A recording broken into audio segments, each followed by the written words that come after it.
The first sound Ethan noticed when he stepped off the bus wasn't the chatter of people, it was the wind. Not the kind that whistled between glass towers or got trapped in subway tunnels, but a living wind that carried pine resin and cold stone. He let it wrap around him like an unfamiliar coat. Behind him, the road he had come from stretched out like an old scar disappearing into the horizon.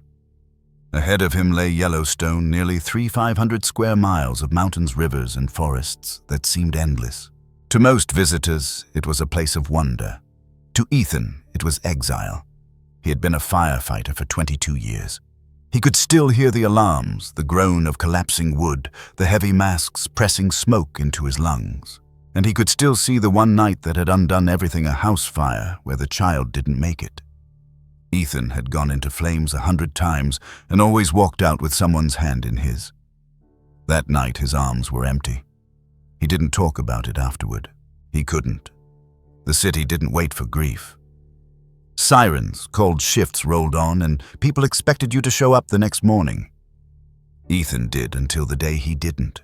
He left his badge on the desk, packed 2 duffels, and drove until the road stopped echoing with memory. Yellowstone was chosen almost at random. He'd read once in a worn magazine about grizzly bears fishing the Yellowstone River, about wolves shadowing the Lamar Valley, about herds of elk moving like tides across the grasslands. A place where wild animals still shaped the land, not the other way around. He thought maybe if he lived where nothing depended on him, he could forget the weight of all those lives he couldn't save. So he rented a 1-room cabin owned by an old guide who'd moved into town, patched the roof himself, and decided not to tell anyone where he'd gone. The first weeks were awkward. Ethan had spent his life surrounded by noise radios, dispatched the scrape of ladders against stone. Silence wasn't peaceful. It was deafening. He woke at night to the crunch of branches outside, convinced it was a fire rekindling somewhere, only to find a mule deer grazing near his porch. He tried cooking simple meals on the wood stove, but burned half of them. His hands shook when he tried to write letters to his sister back home. He never sent them. Each one ended the same way: I don't know who I am here. But the land was patient. He walked farther every morning, at first to occupy the hours, then because he began to notice things he had never cared to see before. Tracks in the mud, sharp and clean, maybe coyote, maybe fox. A hawk balancing on the skeleton of a lodgepole pine. The sudden startling burst of a grouse taking off at his boots. He bought a second-hand pair of binoculars and carried them everywhere, training his eyes to find what was hidden. He found that wildlife photography calmed him: no pressure, no rescue to complete, only a long wait for an animal to step into view. He could wait as long as he needed. Time here wasn't wasted. Still, the weight in his chest didn't leave. He was living like a ghost, haunting the cabin rather than inhabiting it. One night, as he sat by the river, he thought about walking into it and letting the current decide. The Yellowstone River was swollen with snowmelt, cold and merciless. He tossed in a pebble and watched the ripples erase it. He whispered into the dark, "You could take me and no one would notice." The water didn't answer, only the low hoot of an owl from the ridge. The next day he tried again to give himself a reason to stay. He stacked wood, scrubbed the cabin floor, and made coffee in the dented pot he'd carried from the city. He forced himself to breathe slower, to accept the silence as part of the rhythm here. But the question gnawed. Was this running away, or was this saving himself? That's when he started keeping a notebook. At first, it was a way to track sightings. Black bear near the meadow wolf, prints on the trail elk, moving toward higher ground. Over time, the pages blurred into memories, fears, fragments of conversations he could no longer have. Writing helped him admit things he'd never said out loud. He wrote that he missed laughter. He wrote that he was terrified the silence would swallow him whole. He wrote that maybe he wasn't meant to be healed at all. Ethan's escape into Yellowstone was never about adventure. It was about survival. Every step he took away from the city was one step toward admitting he had failed. But here, failure wasn't final. The land didn't ask him to save it. The grizzly bear cubs tumbling at the riverbanks didn't need him to pull them from the flames. They lived, they fought, they learned on their own. And maybe, just maybe, he could too. One evening, standing on the porch with a cup of bitter coffee, Ethan watched the last of the sun slide behind the Absaroka Mountains.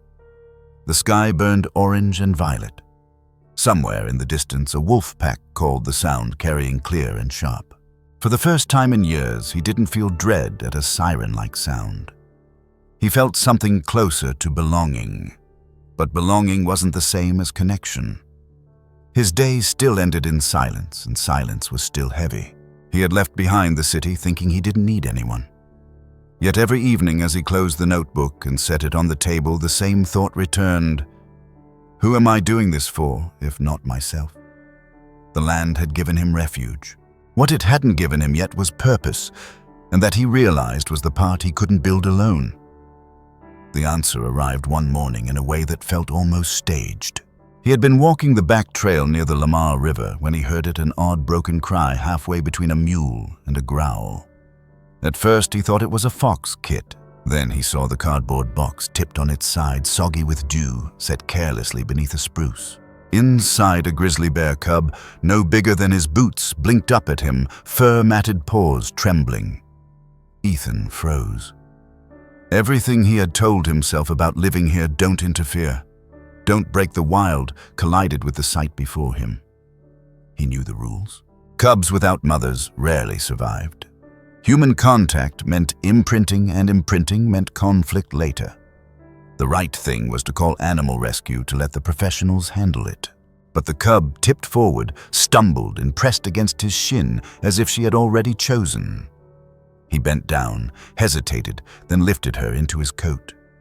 The warmth of her small body spread across his chest. She made a sound closer to a sigh than a growl and stopped trembling. Ethan felt something shift inside him, something he had thought was gone forever. In that moment, he wasn't a ghost. He wasn't a failure. He was simply needed. He named her Willow. And without realizing it, his escape into Yellowstone had turned into something else entirely. He hadn't come here to be found, but perhaps he was about to discover that even in the deepest wilderness, you don't always choose who finds you. From that morning on, Yellowstone wasn't just a refuge. It was home to two unlikely companions, one running from the past and one bear cub stumbling toward the future. Ethan had always told himself he wouldn't interfere. The rule was simple: the forest belonged to the wild, and he was only a guest. He reminded himself of that every time he saw elk calves wobbling through meadowgrass, every time coyotes yipped too close to his cabin, every time the shadow of a hawk crossed the field and startled the smaller birds. His job, if he could call it that, was to watch and to respect. But rules have a way of cracking when life itself is trembling in front of you. He had walked the trail that morning without a plan, just to stretch his legs before the heat rose. The ground was soft from a night of rain, and his boots sank into the mud with each step. He stopped when he heard a cry, faint but sharp, like metal scraping against stone. At first he thought it was a jay. Then the sound came again, broken, insistent. He moved toward it, pushing past wet branches until he saw the box. It didn't belong.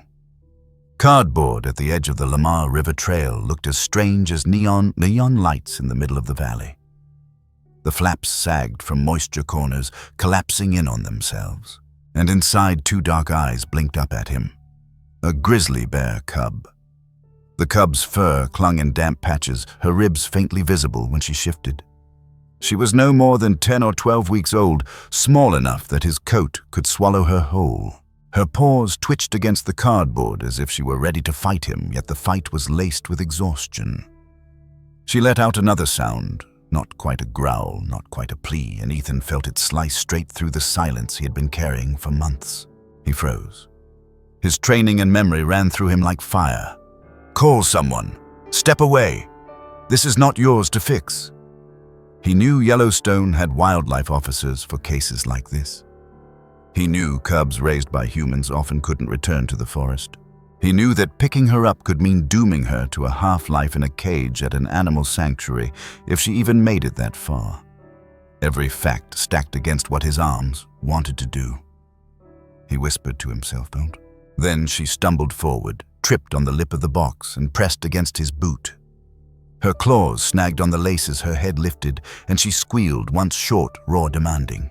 Not the cry of something tame, but the insistence of a wild animal refusing to be ignored. Ethan bent down before he could argue with himself. His fingers trembled as he slid them under her belly. She twisted once, bit his thumb, then collapsed against his chest as if the fight had drained out of her. Her body was shockingly light, all bones under patchy fur, yet the warmth radiated like a coal he hadn't known he needed. He stood there in the middle of the trail, clutching a grizzly bear cub to his chest, and for the first time in a long while, he didn't feel like a man running away. He felt like a man being asked a question. On the walk back to the cabin, his mind raged against itself. "This is a mistake. You can't raise a wild animal. Call animal rescue before it's too late." But every time the cub shifted, pressing closer, those arguments weakened. She didn't act like she was being stolen. She acted like she had decided. At the cabin, he placed her on an old towel by the stove. She sniffed the air, hissed at the kettle, then promptly tried to climb into his boot. When she toppled backward and squealed in frustration, Ethan laughed an unfamiliar sound in his own mouth. He named her Willow, not because she was soft, but because she bent without breaking. The first night was chaos. She mewed for hours, pacing, tripping over her own paws. Ethan boiled water and poured it into a jar, wrapping it in cloth to make a warm bundle, something she could press against. She curled around it, finally quiet, though her eyes flicked open every time he moved. He lay awake on the cot, listening to her uneven breathing, wondering what he had done. He told himself he would call the rangers in the morning, let them decide. That was the rational choice. But when dawn came, Willow crawled onto his chest, pressed her nose against his beard, and trilled an odd, broken sound that was both greeting and demand. Ethan touched her back gently, feeling the rise and fall of her ribs, and knew there was no phone call coming. In the days that followed, he tried to convince himself that he was only keeping her alive until she was strong enough for the wild. He gathered berries, softened oats in warm water, and even dug worms from the garden bed. She ate with a ferocity that surprised him, growling at the bowl as if the meal might fight back. When she wasn't eating, she was chewing his boots, the chair leg, the edge of his cot. Yet beneath the chaos, Ethan noticed something else. The silence of the cabin had changed. Where once it pressed against him like a weight, now it was filled with sound. Willow's squeaks, her small stomps on the floor, her constant commentary on whatever she saw. She didn't let him forget he wasn't alone. One afternoon, she followed him outside, tumbling through the grass.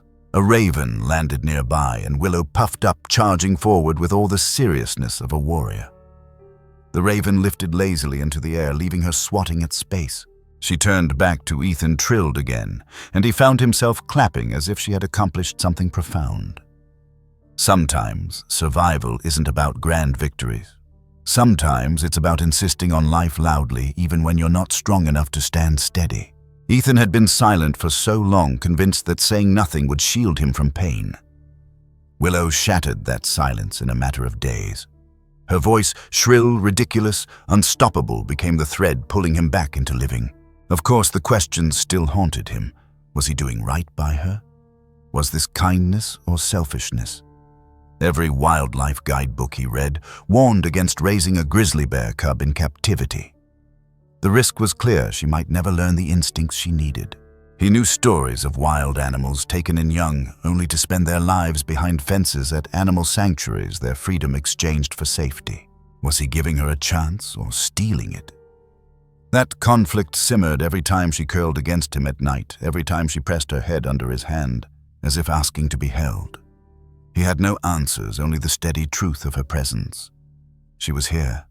She was alive. And for now, she was his responsibility. As the weeks passed, Willow grew stronger. Her legs steadied, her paws widened, her coat filled in. She explored the cabin like a queen, climbing onto the table, knocking over mugs, and even pulling at the latch on the door. Ethan patched what he could, laughed at what he couldn't, and kept a new journal. This one filled not with grief, but with her small victories. Willow saw a butterfly today and chased it into the fence. She growled at the fence for 10 minutes afterward, determination in every bone. He wrote, "She stole an apple from the counter and buried it under the bed. I found it when I sat down." She squealed when I gave it back as if we shared a private joke. The notebook grew thick with sketches, clumsy but sincere. For the first time since leaving the city, his words were not about endings. They were about beginnings. One evening, as the sun lowered over the valley, Ethan carried Willow outside. He set her down by the edge of the meadow. She wobbled forward, sniffing the air, ears pricked. For a moment, he thought she might keep walking into the forest, into the life she was meant for. His chest tightened with fear. But she turned, glanced back at him, and bounded clumsily into his arms. He held her close, heart hammering, and whispered, "You'll choose when it's time." It was the first time he admitted it aloud, that she wasn't his to keep, only his to care for until she decided otherwise. Small lesson, love isn't ownership, it's stewardship, especially with wild animals. Maybe healing comes not from controlling the outcome, but from choosing to stay present while it unfolds. As night fell, Willow curled beside the stove again, paws twitching in her sleep. Ethan sat across from her notebook open, pen waiting. He wrote, "She found me, not the other way around," and for once he didn't question whether that was enough. Raising her was never going to be simple. The cabin became a battlefield of claws and laughter, a place where survival looked like chaos and joy demanded its own space. Ethan had thought he knew what he was getting into. A grizzly bear cub wasn't a pet, and he reminded himself of that every time Willow tripped over her own paws and skidded across the wooden floor. He told himself he was only keeping her alive until she was ready for the forest. But intention and reality rarely walk the same trail. Life with Willow quickly turned into chaos, beautiful, maddening chaos. The cabin was small, barely room for a bed, a table and the stove, but Willow treated it like a training ground. She attacked every corner as if it were an opponent to conquer. The kettle became her enemy. She hissed at her own reflection until she fell over.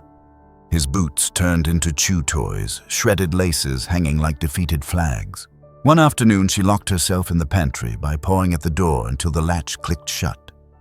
Ethan found her 4 hours later, sitting triumphantly on a spilled bag of oats, growling at the shelves, as if she had claimed them for her kingdom. At first, Ethan tried to enforce rules. He tapped her nose when she bit too hard, lifted her away from the stove when she got too close. But Willow ignored the rules the way rivers ignore rocks. She simply flowed around them louder each time. She wanted to climb, she wanted to chew, she wanted to explore. She wanted above all to be heard. What startled Ethan most wasn't her mischief, but her voice. Grizzly bear cubs don't stay quiet. Willow made a sound for everything. She trilled when she saw him enter the room, chirped at birds outside, growled at the wind through the window cracks, and squealed whenever she found something new to bite. The cabin, once suffocating in silence, now rattled with her constant commentary. And Ethan found that he didn't mind. He began keeping a second notebook, not for grief this time, but for Willow's antics. He wrote down her noises like a translator of a language no one else could hear. He sketched her standing in victory on the table after knocking over his mug. He described the way she would paw at the screen door, learn to pull it open, then strut out as if she had always owned the forest. One evening, while cleaning up another mess of spilled water, Ethan paused to consider what this meant. For months, he had lived with silence pressing down on him like a heavy lid. Now, silence was impossible, and instead of pushing it away, he found himself leaning into it.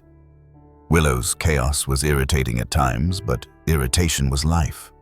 Anger, laughter, surprise, they were all signs he was still human. Healing rarely looks calm. It often looks messy, unpredictable, and noisy.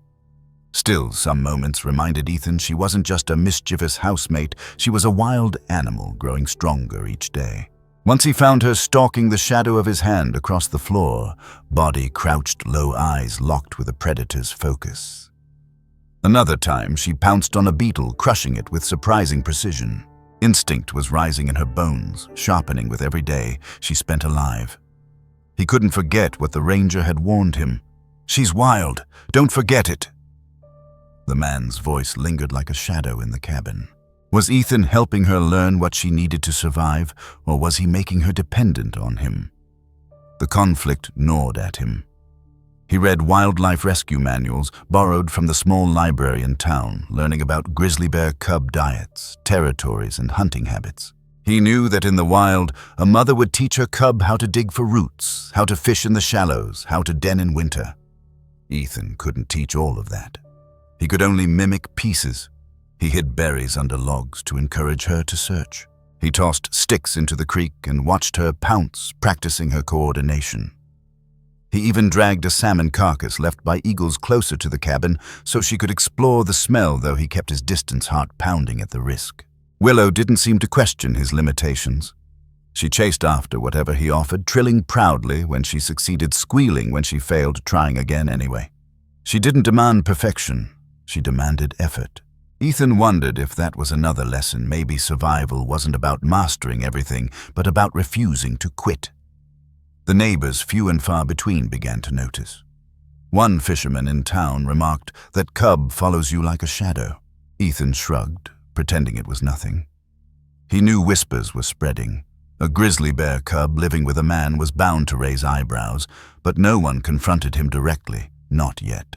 At night, when Willow collapsed into sleep by the stove, Ethan often sat awake staring at her small body rising and falling with each breath. He thought about how fast she was growing, how quickly those paws would become heavy enough to break branches, how sharp her teeth were already. The comfort of her presence came with a reminder. Time was short. One day, maybe sooner than he expected, she would test the boundaries of the cabin not as play, but as necessity. Still, he couldn't imagine the cabin without her. One late autumn evening, as the first snow dusted the clearing, Ethan heard coyotes howling close by. Willow's stirred ears twitching. She padded to the door, pressing her nose to the wood. Ethan's chest tightened. Coyotes were no match for a grown grizzly, but for a cub her size, they could be deadly. He blocked the door with a chair, heart racing, listening as the howls moved through the valley. Willow growled, pacing, demanding to go out. He held her back, whispering, "Not yet. Not tonight." For hours he sat against the door with her curled against his lap, both of them listening until the night grew quiet again. That moment sharpened everything for him. Raising her was not just joy. It was a risk. A mistake could cost her life or his. He had chosen this path, and now he would have to carry it through. When morning came, Willow bounded out into the snow, batting at flakes as if they were toys. Ethan watched her leap and tumble, snow clinging to her whiskers, and he laughed until his chest hurt. The fear of the night before hadn't erased the wonder of the morning. Perhaps that was the balance he had to accept: fear and joy, risk and reward, always intertwined. Chaos wasn't the enemy. Chaos was proof that something alive was shaping the silence into meaning. He closed his notebook that evening with a final line: "She makes noise. She makes trouble. She makes life feel possible again." And deep down, he began to wonder if the chaos she brought into his world wasn't just saving her, it was saving him. Transition to next part. But the cabin was only the beginning. The day Willow discovered the river, the wild inside her rose to meet the wild outside, and everything changed. The river had always been a line Ethan avoided. From his cabin, he could hear it at night, the low thunder rolling down from the mountains, constant and alive. To him, it wasn't music. It was a memory. The roar of water pulled him back to the day when the hydrant broke open on a city street, when the hose failed, when flames swallowed too much too fast. He had come to Yellowstone to escape those sounds, not to sit by them, but Willow didn't know that. To her, the world was new each morning. It happened on a warm spring day. Snowmelt had swollen the Lamar River, pushing white crests across its surface. Ethan had been splitting wood near the cabin when Willow nosed open the gate and trotted toward the trail. She didn't look back. By now, she was big enough that when she wanted to go, she went. Ethan grabbed his jacket, muttering, "Not this way," but followed anyway. The cub moved with clumsy determination, her paws smacking against the dirt, her rump swinging side to side. She trilled when she spotted a squirrel, squealed when a raven shadow passed overhead, and kept running until the trees opened. The river lay before her, wide and restless, a sheet of living silver. Willow froze at the sight. She lowered her head, ears tilted back. paw raised as if she wasn't sure whether to step forward or retreat. The roar of the current filled the air. Ethan caught up breath heavy and stood just behind her. His chest tightened. He wanted to pull her back to keep her away from the thing that had taken so much from him. But she didn't glance at him for permission. She stepped forward on her own. The water lapped at her toes. She jumped straight back with a startled hiss, then turned to stare at the ripples as if the river had dared to touch her without warning. Ethan couldn't stop the laugh that escaped his throat. She slapped the ground, trilled, then lunged forward again. This time her paw smacked the surface, sending droplets flying. She squealed with triumph as if she had struck down an opponent. But the river wasn't done. The next wave surged higher, splashing her chest. Willow bolted straight into the air paws, flailing, landing sideways in the mud. She shook herself, fur dripping, and growled at the water as though demanding an apology. Ethan crouched down, smiling despite himself, and said, "That's the river, Willow. It doesn't ask permission." She didn't care. She went back again and again. For nearly an hour, she tested the line between safety and danger, darting in, leaping back, chasing foam, then trilling as if she'd won every round. Ethan watched first with laughter, then with something heavier. He saw in her a wild insistence he had lost. She wasn't afraid of chaos. She turned it into a game. Every splash, every stumble became a reason to try again. The river that had haunted him became a playground in her paws. He crouched near the edge, dipping his fingers into the current. The cold bit his skin. He remembered the night he had thrown a pebble into the water and whispered he wouldn't be missed. Back then, the river had seemed like an end. Watching Willow now, it looked like a beginning. Maybe the river hadn't been his enemy. It was simply bigger than him, carrying both danger and promise. That was the small lesson he took from the cub's clumsy joy. The things that once broke you can in time become places of renewal. As the sun slid lower, Willow's energy finally waned. She waded too deep once and was knocked sideways, the current tugging at her small body. Ethan lunged forward, scooping her out before she could be pulled under. She shook violently in his arms, water spraying his face, then trilled as if laughing at her own mistake.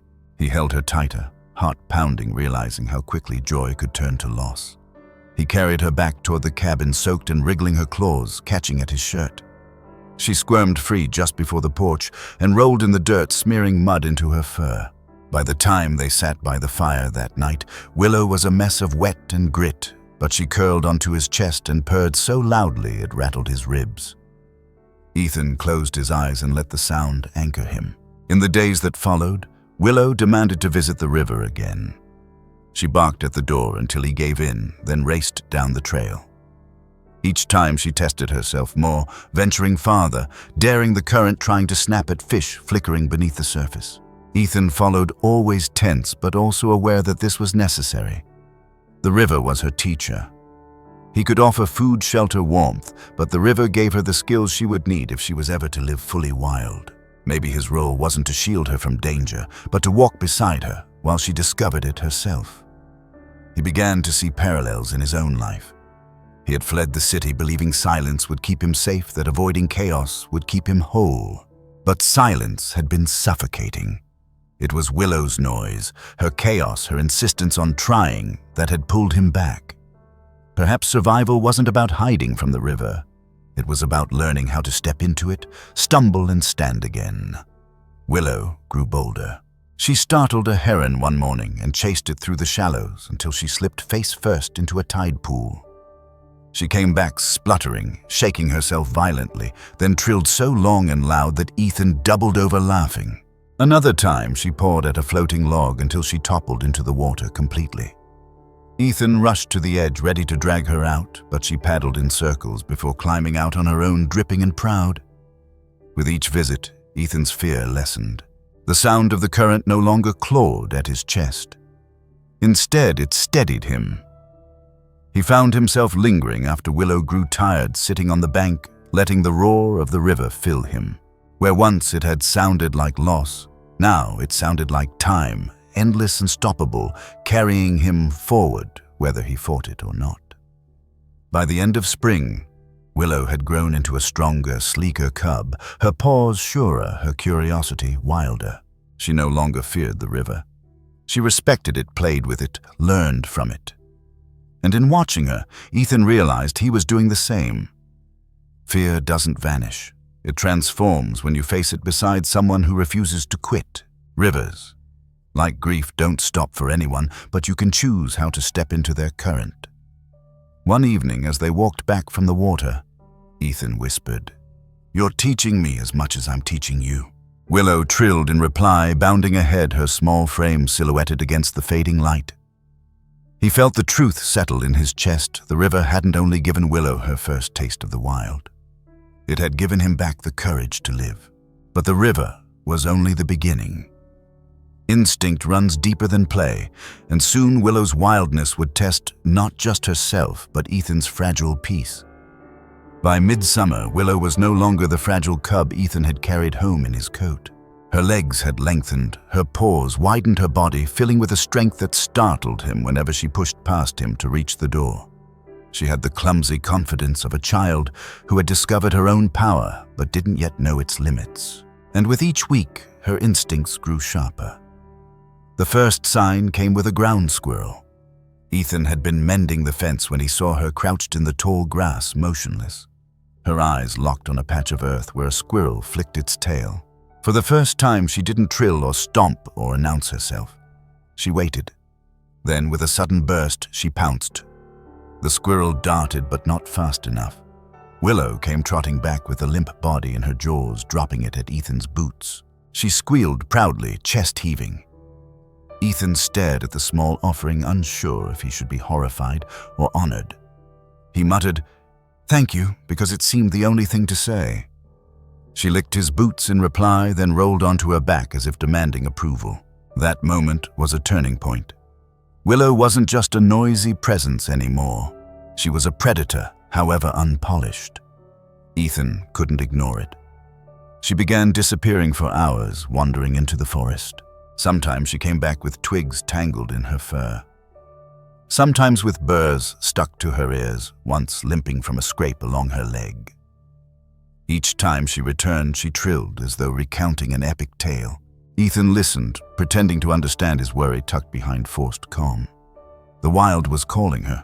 He saw it in the way she froze at the smell of elk drifting through the valley, in the way her ears twitched when coyotes howled from the ridge, in the way she lifted her nose to catch scents he could never detect. Her body knew what he could never teach. And yet every evening she came back. No matter how far she wandered, she returned to the cabin, curling up by the stove or pressing against his legs on the porch. She belonged to the forest, but she chose him too. That was the mystery Ethan couldn't solve. How long could instinct and belonging coexist? One afternoon, a fisherman from town spotted her following Ethan along the creek. The man froze pole halfway raised. "That's not a pet," he said flatly. Ethan didn't argue. He knew it was true. The fisherman shook his head. "One day she won't come back. Or worse, she will, and she won't be the same." Then he walked on, leaving the words hanging like a warning Ethan couldn't shake. The threat became real a week later. Willow had trailed down to the meadow while Ethan chopped wood. He heard her growl, low, steady, unlike her usual playful squeals. He dropped the axe and ran. 2 coyotes had circled her, thin and sharp-eyed tails twitching. Willow stood stiff, hackles raised, but she was still just a cub, smaller than both predators. Ethan shouted, grabbing a branch, waving it above his head. The coyotes darted back, then circled again. He hurled a rock, then another. Finally, with a snarl, they retreated into the grass. Willow ran straight to him, pressing against his legs, trembling. He dropped the branch, kneeling to hold her. His own hands shook. That night, Ethan couldn't sleep. The image of her surrounded replayed in his mind. He knew he couldn't shield her forever. If she were to grow, she had to face danger. But the thought of losing her tore at him. Was he preparing her for survival or making her reckless by keeping her close? He remembered the ranger's voice. "She's wild. Don't forget it." The words felt heavier now. The small lesson struck him as he sat by the fire, Willow curled at his feet. Love isn't about holding on tightly. Sometimes love means letting instinct shape its own path. He began giving her more space, though every part of him resisted. When she wanted to roam, he let her. He followed at a distance, watching her paw at logs, dig for roots, chase after insects. He encouraged her when she found food on her own, even when it was messy or brutal. Each act of independence was both pride and pain for him. One morning, she dragged a half-chewed salmon to the porch. Ethan wrinkled his nose but forced a smile, patting her head. She trilled, pleased with herself. He wrote in his notebook, "She is learning, and I am learning how to let her." Belonging isn't always about choosing one over the other. Willow belonged to the forest by birth. She belonged to Ethan by choice. Perhaps she could carry both for a while, and perhaps that was enough. By late summer, Ethan noticed his fear of the river had transformed. He no longer dreaded its roar. He sat by it often, watching Willow wade, deep a slap at fish stumble and rise again. The river had become a mirror, not just of her growth, but of his healing. Where once it sounded like loss, now it sounded like possibility. But beneath that peace lay the question that wouldn't let him go. What happens when the wild calls louder than belonging? He didn't have the answer yet. Willow wasn't asking for one. She still came back every night, no matter how far she roamed. She still trilled at him, still curled into his lap, still carried the dual truth of being wild and being his. For now, he accepted it. But deep down, he knew the day would come when instinct would pull harder than the bond they had built. You cannot cage what is meant to be free, but you can walk beside it while it chooses. Healing may come not from ownership, but from learning to love something that doesn't belong to you. Ethan closed his notebook one evening with a line that felt truer than anything he had written before. "She is not mine. She is herself. And that has to be enough." But instinct was only half the challenge. When authority arrived at his door, Ethan would have to face not just his fears, but the world's judgment of what he and Willow had become. It was a late afternoon when the truck rolled up the gravel drive, its tires crunching loud enough to make Willow's ears flick. Ethan knew before the door opened that this wasn't a casual visitor. Official vehicles don't wander into remote cabins without a reason. He wiped his hands on his jeans and stepped onto the porch. The man who climbed out wore the green of the Conservation Service. He looked like someone who had spent his life outdoors, broad shoulders, weathered face, eyes sharp enough to catch lies before they were spoken. He nodded once. Mr. Hale. Ethan didn't bother denying it. The officer's gaze drifted past him to the shadow moving in the window. Willow had propped her paws on the sill, peering out, trilling softly, as if greeting a stranger she didn't trust. The man exhaled. "We've had reports. A grizzly bear cub living with a private citizen." The air seemed to thicken. Ethan felt the weight of every choice he had made since the morning he found her in that cardboard box. He could lie, say she just wandered near. But lies didn't last. He met the officer's eyes and said quietly, "Her name's Willow." For a long moment, neither spoke. Willow hopped down from the window and padded to the door. Ethan opened it halfway, and she slipped out, moving straight to his side. She pressed against his leg, nose twitching, studying the stranger. The officer shook his head. "This isn't protocol. Cubs like her belong in the wild." "Keeping her..." He stopped, as if searching for a word softer than illegal. "It complicates things." Ethan crouched, resting a hand gently on Willow's back. "She's free to leave whenever she wants. She comes back on her own." The man's brow lifted. "And if she grows dangerous, if she wanders into a campsite, people see a bear, not a pet. You know how that ends." Ethan flinched. He had seen the headlines, "Wild animals shot after crossing paths with humans because fear outweighs compassion." He imagined Willow cornered by strangers who didn't know her trills or her ridiculous squeals. The thought clenched his stomach. Willow. Oblivious to the tension, chirped loudly, pawing at Ethan's boot. The officer watched her expression unreadable. At last he said, "I could file this as a violation. Move her to an animal sanctuary. She'd survive, but she'd never be free." The word sanctuary echoed in Ethan's head. He knew sanctuaries did good work rescuing wildlife, protecting endangered animals, and giving rare animals a safe place. But they were cages, however kind. Willow wasn't born to live behind fences. She was a creature of rivers and forests, not steel and concrete. He stood meeting the officer's gaze. She is different. She's not tame, not caged. She's choosing. Every day she chooses. The man sighed, rubbing the back of his neck. You're asking me to ignore every line in the book. Maybe sometimes the book doesn't fit the story. Silence stretched. Willow trilled again, this time louder, startling the officer.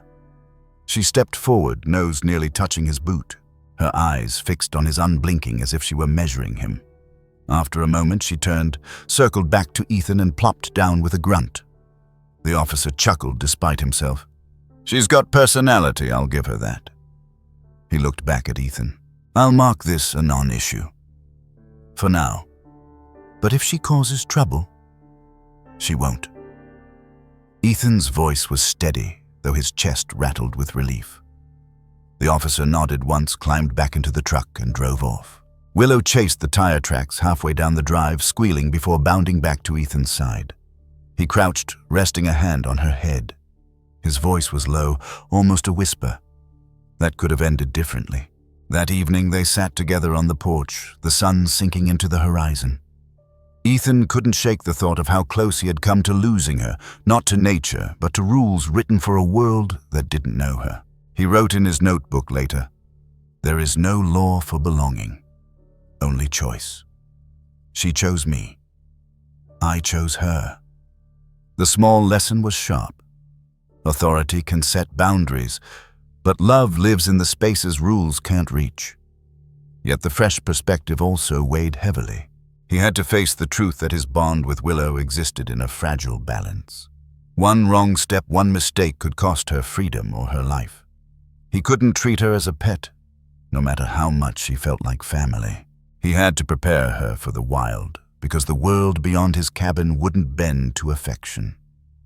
In the days that followed, Ethan watched her differently. He saw the strength in her shoulders, the widening arc of her paws. He noticed the way her nose twitched at scents. He couldn't sense the way her ears tilted at distant howls. The forest was in her bones. No matter how close she stayed to him, it would claim her one day. At night, as she curled beside the stove, he whispered promises he wasn't sure he could keep. I'll do everything I can to keep you free, even if it means letting go. The confrontation had changed him. Before he thought of Willow as a gift dropped into his solitude. Now he understood she was also a responsibility with consequences larger than his cabin walls. How long could their fragile arrangement last before the world demanded an answer? He couldn't give. Protecting someone doesn't always mean holding them close. It can mean preparing them for the moment you can't shield them anymore. Authority may write rules, but real belonging writes its own language in everyday choices. Ethan closed his notebook one night with a final line, "Love is not ownership. It is a shared path, however long it lasts." And as the seasons turned, that path stretched across spring, summer, fall, and winter, each one testing their bond, each one carrying them closer to the edge of time. Time in Yellowstone was not counted by clocks or calendars. It was measured in the tilt of light, the thickness of fur, and the smell of pine when the air warmed or froze. For Ethan and Willow, it was measured by seasons. Spring brought renewal. Willow bounded through fields of wildflowers, her clumsy paws flattening delicate blossoms. She dug at fresh roots, rolled in the damp earth, and startled rabbits that darted away before she could pounce. Ethan followed at a distance, notebook in hand, scribbling her antics as if they were lessons meant for him alone. When she brought him a half-chewed root as an offering, he smiled and accepted it as if it were treasure. Summer stretched wide and hot. Willow discovered the joy of water beyond the river's edge. She chased trout in shallow streams, splashed until her fur clung and sprawled in the shade afterward with a grunt of satisfaction. Ethan sat nearby, letting the roar of the Yellowstone River replace the sirens that once haunted him. Each splash she made chipped away at the silence he used to fear. He even tried fishing again, though he caught nothing. Willow didn't mind. She trilled at his empty hands, then dove into the water herself, emerging with nothing more than pride. Autumn carried change. Willow raided the small apple orchard down the valley, dragging stolen fruit back to the porch like trophies. Ethan scolded her half-heartedly, knowing she was following instincts too strong to curb. One evening he found her climbing the barn door claws, scratching the wood as she worked at the latch. When it swung open, she looked down at him as if daring him to stop her. Instead, he laughed. Her hunger for freedom was no less than his once had been. Winter was hardest. Snow piled against the cabin and the forest grew quiet. Willow paced restless, scratching at the door, pressing her nose against the windows. Ethan worried over her constantly piling wood-hire cooking stews thick enough to share. Some nights she curled against the stove paws, twitching as if she dreamed of the hunts she wasn't yet old enough to attempt. Ethan sat awake, wondering if he was helping her survive or delaying what survival demanded. Through each season their bond deepened. Willow grew taller, stronger, her cub softness giving way to the sturdiness of a young grizzly bear. Her instincts sharpened, nose constantly, twitching ears flicking at the faintest rustle. She belonged to the wild, more each day. And yet when night came, she returned. She always returned. Ethan began to think of his own life in seasons too. Spring was when he first arrived, raw and broken. Summer was Willow's laughter in the river, pulling him back into joy. Autumn was the warning when authority arrived and forced him to face the risk of their bond. And winter was where he stood now, aware that time was running, aware that nothing stayed young forever. One evening, as snow began to fall again, Ethan noticed Willow limping. Her left hind leg was stiff, her steps careful. She growled when he tried to check, but he could see the swelling. Fear rushed back, the kind he thought he had buried with the city. He warmed water, coaxed her to rest, and whispered nonsense to calm her. She watched him with eyes that seemed older than her body, then pressed her nose into his hand as if forgiving his worry. That night he faced the truth he had avoided. She would not stay forever. Whether the wild called her fully or whether age or accident pulled her away, the day was coming when his porch would be empty. The thought hollowed him. Love measured by seasons is no less real than love measured by years. As winter dragged on, Ethan began writing more than sketches. He filled pages with memories, how she had trilled at ravens, how she had leapt at waves, how she had fallen asleep with her head on his chest. He wasn't writing for himself anymore. He was writing for the day when Willow's story would need to outlive his memory. He even began sketching the river, the mountains, the trails they had walked. He wanted a record, something more permanent than footprints in snow. Sometimes, when he wrote late into the night, he wondered what would happen if he didn't wake one morning. Who would find her? Would she go back to the forest, follow her instincts, survive on her own?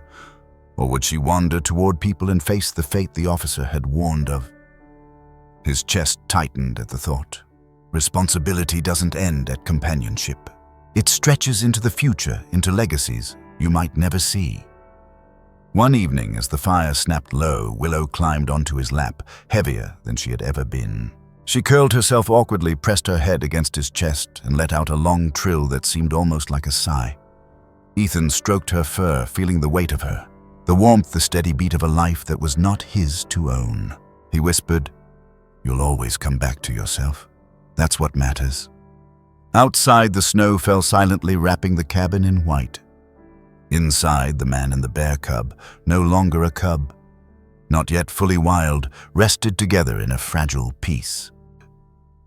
The mystery lingered in every season they survived. How long would belonging outweigh instinct? And when instinct finally won, what would remain between them?